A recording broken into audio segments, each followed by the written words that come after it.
Welcome back to Echo Ridge and our very first Let's Play of Civilization VII. I'm starting out here on the main menu screen, that way I can show you that I am playing with build 1.0.1, which includes a day 1 patch. And today we are going to be playing as Tecumseh, for the simple reason that I love some of the bonuses that he has, along with the linked civilization of the Mississippians. I have unlocked quite a few mementos, and I think the first one I want, where is it? There it is, the bifocals for an additional 50 influence after researching a tech or civ mastery.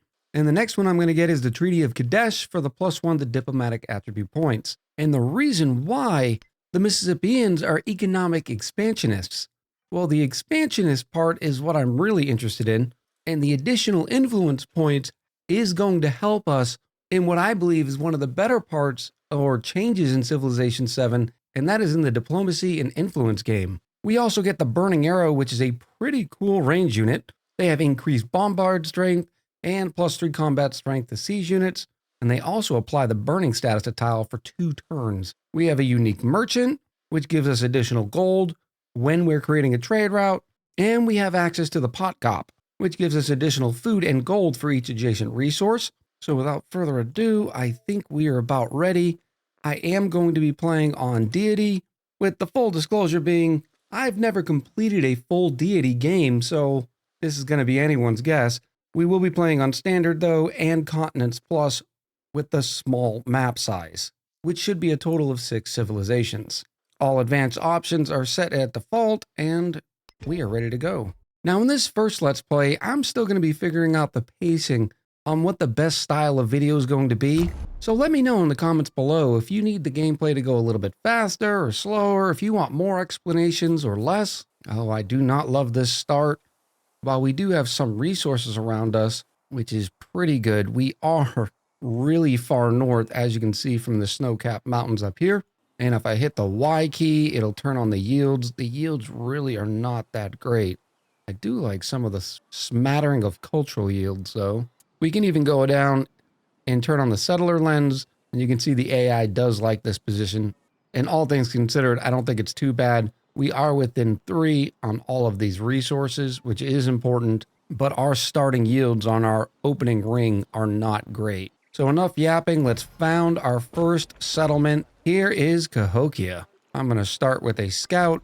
In fact, because we are so far north, I'm probably going to start with 2 or 3 scouts. We'll see as we explore though, because if we meet too many aggressive independent peoples, well, that's going to have to change. We do have our diplomatic point to slot in, and I think I'm going to go with the +1 influence per age on the palace. Now I do like the happiness, because happiness means that you're going to be able to unlock more celebrations, which means more social policies, and the bonus that you get from your government, but +1 per age isn't really that great. Whereas the influence will go a long way. And that's it for turn number 1. First up on the text, we'll take a look at the entire tree. You can see that in that first turn, we completed agriculture, which gives us access to the granary and +1 food on farms. But the big choice here is, how do you want to grow? The pottery is going to give you +1 food on plantations. Animal husbandry is going to give you +1 food on pastures. And sailing will give you +1 food on fishing boats. And I think in the early game here, growth is very important. We look around, we're not going to have too many fishing boats, at least at this early start. I also don't see too many woods around here, so the idea of going animal husbandry first to get the +1 production on camps and woodcutters doesn't seem like the best either, but it does give us access to the Burning Arrow, that unique range unit we talked about. I think we'll go animal husbandry. And on our production, like I said before, we are going to go with back-to-back scouts. This time, though, it's going to take us 6 turns. It's only that first turn unit that comes out in 1 pop. I am going to move 1, and then I am going to use the search mechanic. And we have found, what is this? A luxurious encampment. So I will autopilot that scout over there. Oh, we found some iron, which gives all infantry units +1 combat strength. It is out of range of Cahokia, though. So this is an early possible settlement, depending on what else is around. Now, when you're picking your first tile, you can see by highlighting over the tile and then looking over on the left-hand side what it's going to unlock. And you'll eventually get to know the symbols. For instance, these two are woodcutters, the little chickens are farms, and then the barrels are a clay pit. Now, like I said before, want to concentrate on growth, so I have two choices. One, I could unlock one of these tiles with the idea of unlocking this one next. The gypsum would give us +2 production in the capital, or I could unlock this one with the idea of getting the silk first, which will unlock +10% to culture, which I think is probably the more powerful of the two. So we're going to grab this wet marsh. It automatically culture bombs all the surrounding tiles, but notice that we are not working them. The only tile we are working right now is this 2 food tile. And if you wanted to drill down into that, you could click on Cahokia and then click on the scroll on the top left. And you can see our food per turn right now is +7. Well, if we go to the third tab over, we can then drill down even further and find out where it's coming from as well. +5 from buildings, a 5 from our palace, and then 2 from improvements, which is this tile here. Oh, this is not good news. We've already ran into the Moreau village. They are friendly, but I'm not 100% sure if the independent people's scouts will grab any of the goody huts. So we are going to keep moving over. Oh yeah, this is definitely going to be a nice second city location. We've found another hides here. There's some fresh water, plus the iron. Here we are on turn 6, and we just grabbed the luxurious encampment. We have 2 options, +45 to science or +75 to gold. While gold is very valuable and versatile, I think the early science might be better. And you can see right now we're 5 turns away from animal husbandry up here. But when we learn the potter's techniques, we now only have 1 more turn until we unlock that tech. We don't have any more movement left on the scout, or I would end up doing a search. So we'll have to wait till next turn to do that. There is animal husbandry. I'm going to move 1 and then once again hit a search. Oh, wow. Look at the goodies here. So I'm thinking now a city at the end of this river and then another one on the coast here. I mean, 2 dates, a dyes, horses, and ivory. We did find another goody hut there, so I will auto-navigate that way. We have 1 more turn until our scout comes up. We can also grow the city, and I am going to grab the silks for the +10% to culture. Now, this isn't the greatest move, because I really do like to concentrate on growth, but not only are we going to get 1 more culture from this tile, but the silks is also really good. If we go into our resource allocation now, you can see the silks automatically been placed in our capital. And while 10% of our 11 culture per turn isn't phenomenal, it will add up in the long term. Next on the tech, I am going to unlock pottery because of the +1 food on plantations, which will help make our new silk tile a little bit better by giving us another food from it. Something I did not realize, these are on floodplains. I did not actually pay enough attention. It's good news and bad news because we will get better growth and production from these tiles. We're going to have to constantly repair them. Well, at least the improved ones. We can go to choose production. You can see that we can spend 1 turn to repair it, or we can spend 24 gold. I'm going to spend the 24 gold, repair that tile, and then choose something else. What do I want to produce? I'm going another scout. I don't see a good enough reason why not. And I will send this scout to the east, where I just realized we have a ruin here and a wreckage. So I will grab those up first, and then we'll hit some more searches from this scout. We have a narrative choice, probably because of the flood. We have 2 options. One will grant us +1 warrior, and the other one +1 migrant. A migrant is a way to grow your city. The warrior is self-explanatory, and I don't think we need the warrior yet. And I like the idea of growth. So we're going to grab a migrant, and you can see the migrant has an option to resettle because you could take that migrant and go to another town, but we're going to try to grow our capital here. So we're going to resettle, and we get another tile here. I think we're going to grab the 3 food.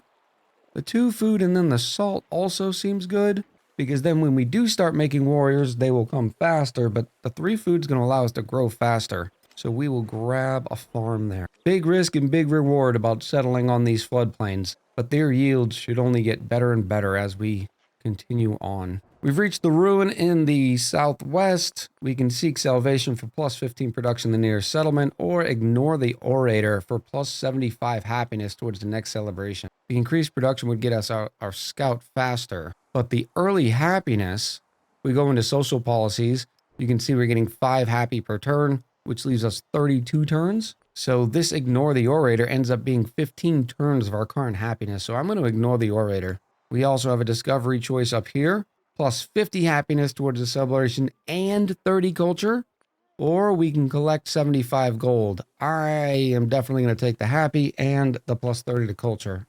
Easy choice. Now we only have 2 turns until we complete chiefdom, which is going to give us our first 2 social policies. This scout's now going to head north to this ruin, but I'm only going to move them 1 for now, and then I'm going to pop a search, and you can see we have found a campfire here and a cave. So this scout's going to be busy. Actually, this guy's going to come out in 3 turns, so we'll probably send them out east as well. We did find Moreau, and right now we are already at 99 influence. It takes 170 to start befriending them, but luckily enough, they're friendly. They are an economic peoples. We do lose our movement because we moved onto water, but that's not a big deal. We'll probably float up this navigable river for a couple turns and then come off and hit another search. Here on turn 11, we completed chiefdom, so we have the choice between discipline, which could give our scouts plus 1 movement and sight. Well, when you consider the bonus that search gives them, that's a very powerful social policy. Plus, we get the free army commander. But mysticism allows us to unlock a pantheon, which could also have a good bonus. And since I haven't seen any aggressive civs or villages, I'm thinking mysticism is the way for now. It will take 16 turns because our culture is so slow. But more importantly, because we finished chiefdom, we got to unlock our first government. And I gotta be honest, I think in all but one of my games, I've gone with oligarchy. The plus 20% food for 10 turns during a celebration, and with me prioritizing happiness, seems to be a really good boost for us. But you may have heard me in another video talk about the government selection. Remember, these bonuses are only during a celebration, and you only get to choose one. I really do wish that your choice of government had a bigger impact in the game. Here's our social policy that we have because we have a government, and I'm going to go with tool making. I have a strong draw for charismatic leader because of the plus 2 culture, and culture is important. But for one, I'm about to unlock another celebration, so I'm still going to get to slide this in there. But our tiles have a smattering of culture on them, so I'm not too worried about getting culture this game. And if we go over to the overview, we can see that we're only 5 turns away from our next celebration because of our events and us choosing happiness. I think I'm going to skip out of the water right here, and then next turn we'll be able to do a search with this scout. This scout is going up to this ruin, where I can spend 1 turn of science for plus 100 happiness towards the next celebration. I don't think this rolls over, because it says plus 100 happiness towards the next celebration, not the one after it. Or we can let them remain a legend for plus 30 culture. Well, if you remember, one of the social policies that we're about to unlock is going to give us plus 2 culture, so I think I'm going to spend the 1 turn of science, which is only 11 science. Right on time, we get our first celebration. I am going to choose the plus 20% food for 10 turns because I'm not going to be building any buildings for the next 10 turns. And as soon as we do that, we get the next social policy slot. So there's our plus 2 to culture. Another big search. I really love this function. It feels like you're in a game show and you're looking for the big prize. The Uluru. Very nice. We have found a natural wonder called the Uluru. I'm sure I'm going to be butchering all sorts of names in this game. Just feel free to correct my pronunciation in the comments below. You know, engagement. But more importantly, it looks like the natural wonder gives plus 2 culture on desert terrain in this settlement. So if you settle by it, plus the tile itself is plus 6 happy. We also found a tent camp and another ruin. So we will head towards the ruin. This scout, I might as well come up here for a search because we do have a couple of tiles up there and I don't want to leave any camps or ruins not found. I do not want to step that way because I'd be stepping into water where I think it would remove both of the movement. Let's do it for science. Yep, it is a water tile because it's a river, so we lost both our movement. It's okay. Living and learning. Our next scout is out though, which means we are ready for our next production. am thinking about getting our first burning arrow, but I think we can be a little bit greedy. And you can see our granary is already ready to give us +5 to food. So why not? And here's that max bonus of +5. You can see that we're getting a bonus from the northeast, which is this resource right here. And then one bonus from the southeast, which is this resource right here. That'll take 7 turns to finish. And that is our first urban district. For those of you not aware, all the other tiles that we've been placing, like the farms, the plantations, those are rural districts. The buildings, whenever you place them down, it turns the tile into an urban district. And now we'll take this scout and we will head towards, finally, this cave. And I will move on to the heavy snow tile and then finally pop this search up here. Doesn't reveal too much, but some of this is going to be out of range. And I'm pretty sure this is another peninsula.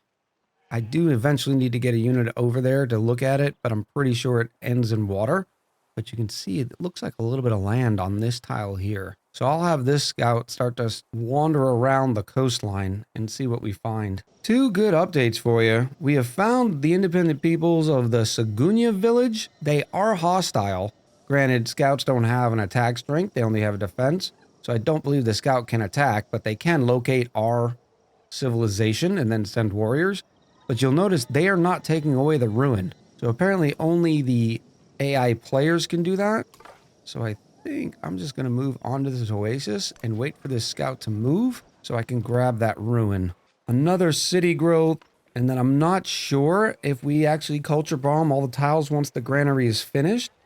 But you'll notice we still don't own these tiles. So I'm going to grab this one here. So next one up will be the salt. As predicted, the Sagunya scout moved on. So we're going to grab this ruin.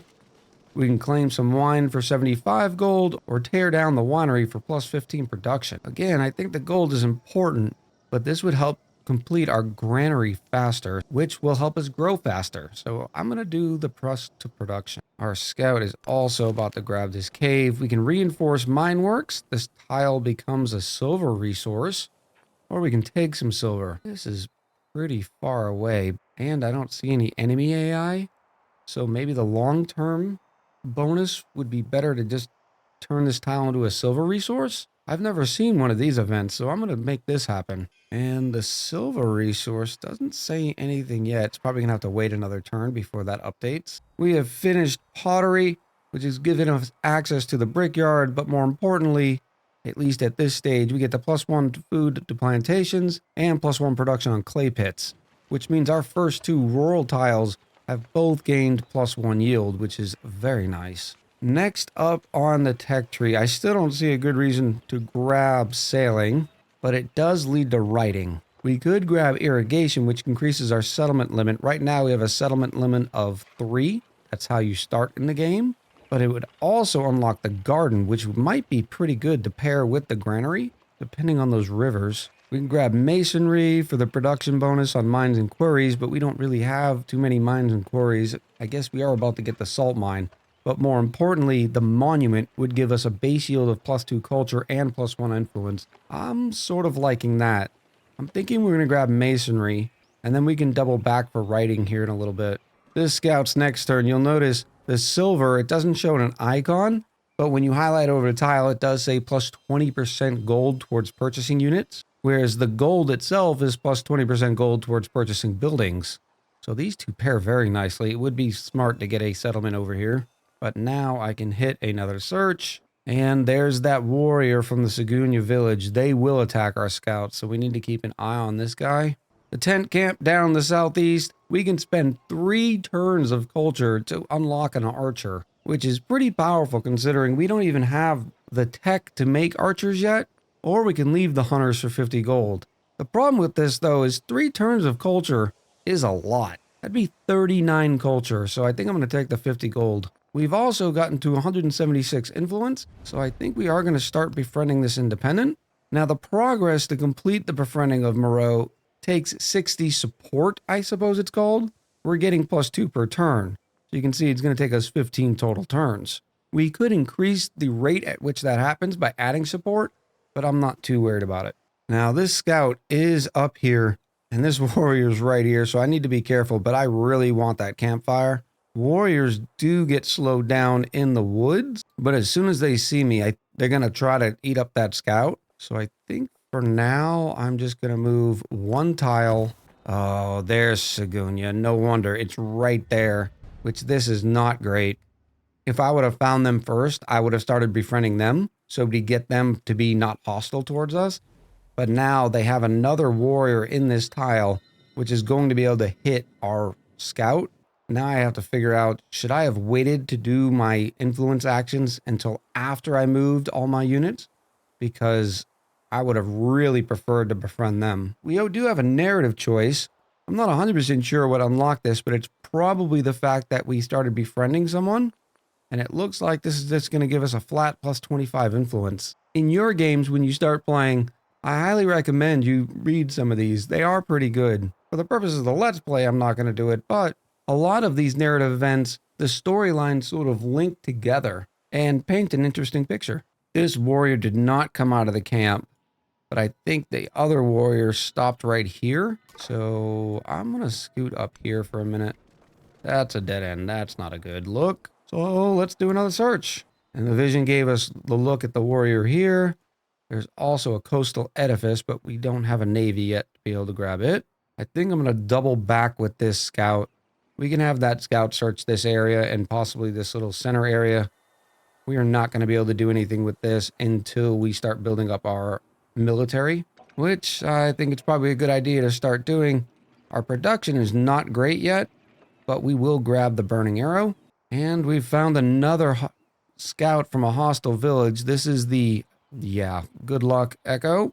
Ciarabiel? The Ciarabiel peoples? I will move one. And then once again, pop the search.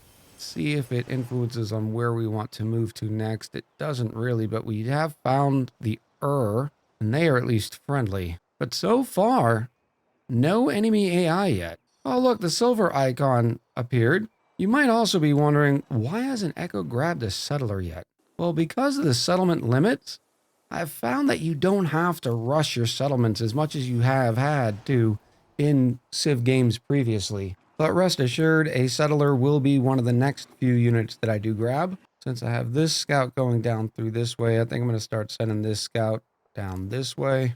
I'll move a couple of turns the standard way, and then I'll pop another search like we're doing here. Too interesting, unless I'm just missing it. All right, I've seen the warrior out of the corner of the vision move down to the southwest, so I think I am going to try to sneak in here with my scout. So I'll move one tile. Pop the search. Yeah, they just have the scout there and then the warrior on the settlement. They may try to attack me once, but by then I'll grab that campfire and then run away. Scouts are much better at moving through rough terrain than warriors are. We have discovered the continent of North America. We can go to the continent lens to see where it is, and it looks like it's right down here. Our continent is Rodinia, and we have met our first civilization. It is Trung Truck from the Khmer. We do have enough influence to do a friendly greeting, which I think we will do. It increases our relationship by plus 20. And I think I'm going to hold there because they've been known to send out invites. So I don't necessarily have to give her open borders yet, but the relationship would improve. But hopefully she sees the fact that I have 44 influence and will start sending me requests. If you want to do a comparison and see how you're doing compared to the AI, you can hover over them and notice that she only has one city as well. Looks like they're doing a lot better in science than we are, and culture, and happiness. Yeah, they're just winning. And this is where the Khmer are, which is going to be interesting on the gameplay because I am going to be starting to push the settlers down there. I don't know if I'm going to be able to get into this valley, though, before she does. So that's going to be a little interesting. Notice, too, by the way, when the granary did complete, it did culture bomb. I was taking a look at it because we are about to grow the city, so I'm deciding what I want next. The positive production might be good, but something like a 3 food and 1 happy would be phenomenal. But then again, the plus 20% production with the salt would be good. I have to go with the growth. 3 food, 1 happy is too good to turn around. 4 yield tile this early. Now I am going to move the 1 tile and pop a search, but because the AI is right here, chances are they have found all the ruins and stuff around them. So now we're just going to be exploring around for strategic reasons, not necessarily to grab as many goodie huts as we can. Speaking of goodie huts, time to sneak in and grab this campfire. Sample the berries for plus 30 culture and plus 20 food, or test the dye for plus 45 science. We can make up the science later. I'll take the food and culture. We have completed mysticism, which also unlocks priesthood. We can see if we want to change policies. I don't think I do. Well, I do want that plus 2 gold. We are only 37 turns from next celebration. We'll probably unlock some more happiness. So we'll end up getting another social policy slot soon. So that's okay. Lots of things pop this turn. Starting off, let's grab the pantheon. Plus through influence on the altar. I like that. Happiness for adjacency on mountains and natural wonders. We don't have a lot of those. And it does look like we were the first civilization to unlock a pantheon because they're all available. I think there were pantheon changes in the last patch because I could have sworn there was a pantheon that just gave you a free settler, but I don't see it here anymore. Sacred Waters giving you plus 1 happiness for adjacency for coast, lakes, and navigable rivers is powerful. The problem is, I don't see us, at least in this early game, with a lot of coastal cities or settlements with navigable river tiles. So in this case, after looking at it for a little bit, I'm going to go with the city patron goddess. Plus 3 influence on the altar. And you can put a lot of altars down. So we'll confirm that. We also have another narrative choice, and this one's going to unlock a quest. We can defeat 3 units to unlock 1 warrior.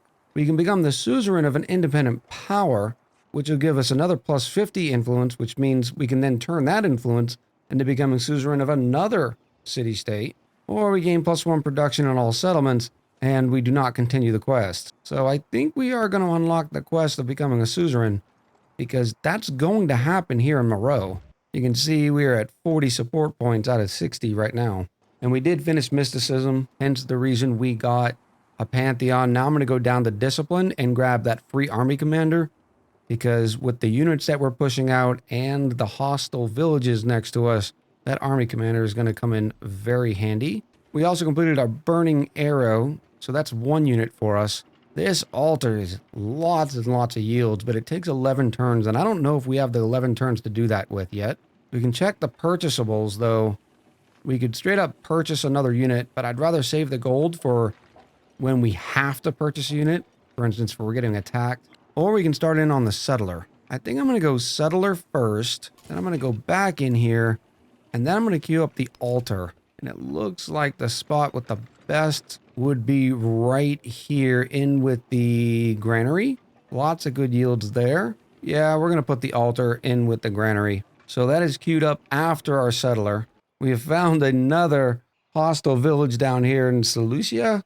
And they've already had a warrior hit our scout, so we're going to have to sort of boogie away.